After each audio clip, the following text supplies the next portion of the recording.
Hello viewers, আজকে আমি আপনাদেরকে দেখাবো রাজকচুরি কিভাবে তৈরি করে। এর জন্য আমি একটা বড় ফুচকা নিয়েছি, যেটাকে আমরা রাজকচুরি বলছি। এর ভেতরে আমি নিমকি নিয়েছি এবং অল্প একটু চানাচুর নিয়েছি। এরপরে আলু ও ছোলার ডালটাকে চাট মশলা, কাঁচা পেঁয়াজ ও মরিচ দিয়ে মাখিয়ে এবার এটা ভেতরে দিয়ে দিব।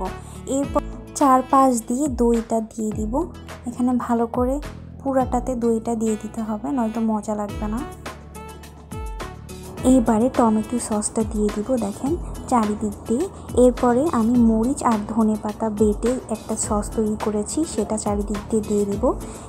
এটা দিলে খেতে একটু ঝাল ঝাল লাগবে। এরপরে আমি চারিপাশ দিয়ে চানাচুরটা ছিটিয়ে দিব। চানাচুরটা মুচমুচে হতে হবে, নয়তো মজা লাগবে না। তারপরে আমি আবার দই দিয়ে দিব, দেখেন দইটা চারিপাশ দিয়ে ছিটিয়ে দিব।